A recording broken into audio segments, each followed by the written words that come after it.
Vous vous posez des questions sur votre CDD. Vous avez commencé à travailler il y a plus de 2 jours, plus de 48 heures et vous n'avez pas signé le contrat à durée déterminée. Est-ce que c'est problématique? Alors, il faut savoir que le CDD est différent du CDI. Un CDI, un contrat à durée indéterminée, peut être oral. Ce n'est pas le cas du CDD et le CDD doit être obligatoirement signé dans les 2 jours, dans les 48 heures du début.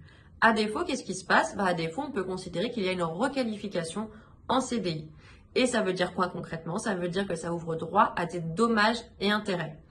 Et ça veut dire également concrètement que l'employeur, normalement, ne peut pas vous dire « Bon, la mission, elle devait se terminer au 15 mai, ciao, bye bye, le contrat prend fin. » Non, puisque s'il y a une requalification, ça veut dire que l'employeur doit également mettre en place une procédure de licenciement comme pour un CDI.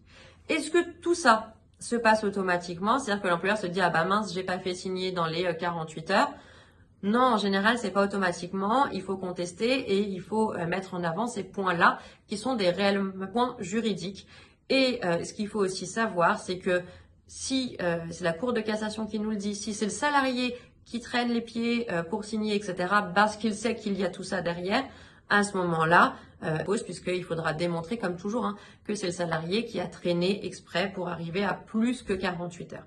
En tout cas, ce qu'il faut bien retenir, c'est qu'il est obligatoire d'avoir un contrat écrit et qu'il soit signé dans les 48 heures du début de la mission.